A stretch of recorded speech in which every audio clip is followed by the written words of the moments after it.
Birla Vishwakarma મહાવિદ્યાલય BVM. આ BVM college જે છે એમાં પણ સેલ્ફ ફાઇનાન્સ કોલેજ છે અને ગવર્મેન્ટ કોલેજ છે. તો એમાં તમારે બીવીએમ ગવર્મેન્ટમાં એડમિશન લેવું હોય તો બે રીતે લેવાય છે, ગુજકેટ પ્લસ બોર્ડના બેઝ ઉપર એઝ વેલ એઝ જેડબલઈ મેન્સના સ્કોરના બેઝ ઉપર. તો અત્યારે હું તમને જેડબલઈ મેન્સના સ્કોરની વાત કરીશ કે તમારો ઓલ ઇન્ડિયા રેન્ક કેટલો હોવો જોઈએ તો તમને જેડબલઈ મેન્સ થ્રુ બીવીએમમાં ગવર્મેન્ટમાં એડમિશન મળી શકે છે. તમારે બેટા આખું એન્જિનિયરિંગ એડમિશન પ્રોસિજર જે છે એ ફ્રી ઓફ કોસ્ટ જાણવી હોય તો સ્ક્રીન ઉપર એક નંબર આવે છે, એના બાબત તમારે વોટ્સએપ મેસેજ કરવાનો છે, પછી અમારી ટીમ તમને લોકોને વોટ્સએપ ગ્રુપમાં એડ કરશે. ઓકે, બીવીએમમાં બેટા સિવિલ એન્જિનિયરિંગમાં તમારે એડમિશન લેવું હોય તો જેડબલઈ મેન્સમાં ઓલ ઇન્ડિયા રેન્ક 1 લાખની આજુબાજુ હોવો જોઈએ. કોમ્પ્યુટર એન્જિનિયરિંગમાં જવું હોય બીવીએમ ગવર્મેન્ટ તો તમારો ઓલ ઇન્ડિયા રેન્ક 25,000ની આજુબાજુ હોવો જોઈએ. તમારે બેટા ઇલેક્ટ્રિકલ એન્જિનિયરિંગમાં જવું હોય તો તમારો ઓલ ઇન્ડિયા રેન્ક જે છે 48,000ની આજુબાજુ હોવો જોઈએ.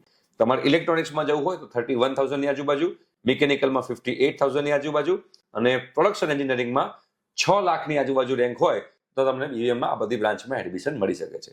આ બધી બ્રાન્ચમાં જેડબલઈ મેન્સ થ્રુ પણ જો એડમિશન લેવું હોય તો કયું ફોર્મ ભરશો તમે? એસીપીસી, જે તમને જાગૃત આવાજ યુટ્યુબ ચેનલ પર મળી જશે. ઠીક છે, થેન્ક યુ સો મચ.